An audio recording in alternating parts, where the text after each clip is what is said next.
নমস্কার বন্ধুরা, আবার চলে এসেছি একটু রান্নার ভিডিও নিয়ে। আর আজকে যে ভিডিওটি শেয়ার করব সেটা একদম হেলদি, একদম সুপার ইজি অ্যান্ড খুব সহজেই বাড়িতে বানাতে পারবেন। আজকে আমরা বানাবো ভেজিটেবল স্টু। তো এটা আপনারা গরমকালে যারা হালকা খেতে ভালোবাসেন তারাও খেতে পারবেন, যারা শীতকালে স্যুপ বা স্টু খেতে ভালোবাসেন তারাও পারবেন, যারা ডায়েট করছেন তারা তো অবশ্যই খেতে পারবেন, আর যারা ভাবছেন বেশি অয়েলি খেতে ইচ্ছা করছে না, একটু পুষ্টিকর কিছু খাবো, বা একটু যাদের পেটের সমস্যা হয়েছে, একটু অসুস্থ আছেন তারাও খেতে পারবেন। তো এটা সবাই খেতে পারবেন, আর এটা ভীষণ ভীষণ হেলদি। আর বাড়িতে যা যা সবজি আছে আপনারা সেগুলো দিয়েই বানাতে পারেন। আমাদের কাছে যা যা সবজি অ্যাভেলেবেল ছিল আমরা সেগুলো দিয়ে বানিয়েছি। তো প্রথমে প্রেশার কুকারে কিছুটা সাদা তেল দিয়ে তারপরে আমরা একে একে তেজপাতা, গোটা গোলমরিচ, গোটা লবঙ্গ, গোটা দারচিনি এবং একটু জিরে দিয়ে দেবো। আমাদের চ্যানেলের ভিডিওগুলি ভালো লাগলে অবশ্যই চ্যানেলটিকে সাবস্ক্রাইব করবেন। আপনাদের সাপোর্টের আমাদের খুব দরকার, আর প্রচুর প্রচুর শেয়ার করবেন। এরপরে মশলাগুলোকে কিন্তু খুব ভালো করে ভেজে নিতে হবে, এবং ভাজা হয়ে গেলে আপনারা একটা খুব সুন্দর গন্ধ পাবেন, একটা খুব সুন্দর একটা ফ্লেভার বেরোবে। তখনই বুঝতে পারবেন যে মশলাগুলো ভালো করে ভাজা হয়ে গেছে।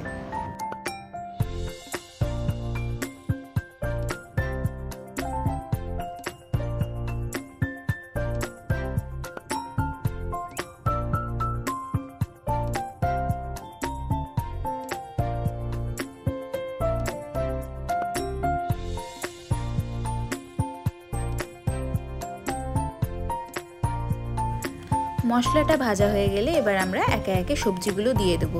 আপনাদের বাড়িতে যেমন সবজি অ্যাভেলেবেল আছে বা আপনারা যেটা খেতে ভালোবাসেন সেগুলোই দিতে পারেন। আমরা এখানে পেঁপে দিয়েছি, গাজর দিয়েছি, সয়াবিন দিয়েছি, বিনস দিয়েছি, আর একটু রাঙা আলু দিয়েছি। আপনারা আপনাদের ইচ্ছে মতো যে কোনো সবজি এখানে দিতে পারেন।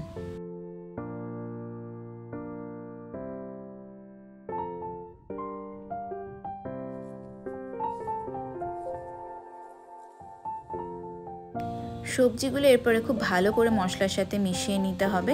এরপরে আমরা কিছুটা আদা এবং কিছুটা থেঁতো করা রসুন দিয়েছি। আপনারা চাইলে আদা বাটা, রসুন বাটাও দিতে পারেন।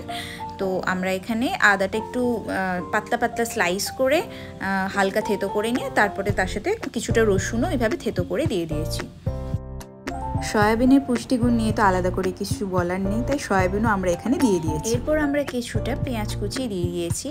এটা দিয়ে দিয়েছি মেনলি যাতে ঝোলের ঘনত্বটা বাড়ে এবং স্বাদটাও খুব ভালো হয়।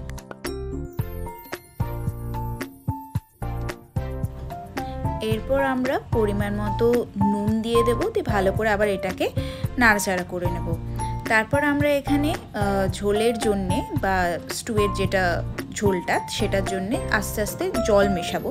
আপনারা যতটা ঝোল চাইবেন ততটা মেশাবেন। আমরা এখানে মোটামুটি 350 থেকে 400 ml মতো হালকা গরম জল মিশিয়েছি। তারপর আমরা এখানে কিছুটা ওটস দিয়ে দিয়েছি। ওটসটা দিলে খাবারের পুষ্টিগুণটাও বাড়ে, আবার ঝোলের ঘনত্বটাও বাড়ে। ওটসের সাথে সাথে আমরা এখানে কিছু ধুয়ে রাখা কিছুটা ডালিয়াও দিয়েছি। এটাও দেওয়া হয়েছে যাতে ঝোলের ঘনত্বটাও বাড়ে, এবং ওটস ডালিয়া দুটোই খুবই উপকার, তো পুষ্টিটাও বাড়ে। আর তারপরে আমরা ওই একটা মিডিয়াম সাইজের পেঁয়াজ স্লাইস করে টুকরো করে আমরা ওটা দিয়ে দিয়েছি। তো এটা আস্তে হালকা হালকা ফুটতে থাকবে। এটা পুরো রান্নাটাই কিন্তু মিডিয়াম ফ্লেমে হয়েছে। তো এরপর আমরা প্রেশার কুকারের ঢাকনাটা বন্ধ করে দেবো। আমরা এটা পুরোটা 10 মিনিট রান্না করেছি, আর আমাদের কিন্তু এখানে 2টো সিটি উঠেছে।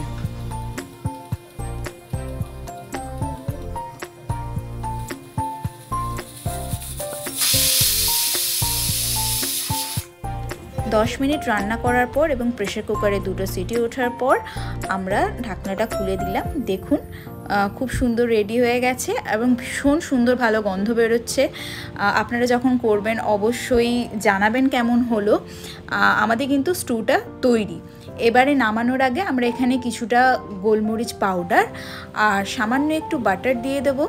এতে ফ্লেভারটাও ভালো আসে। আর বাটারটা অপশনাল, আপনারা চাইলে নাও দিতে পারেন। আপনারা চাইলে হোয়াইট বাটার, সল্টেড বাটার, যেটা ইচ্ছে দিতে পারেন।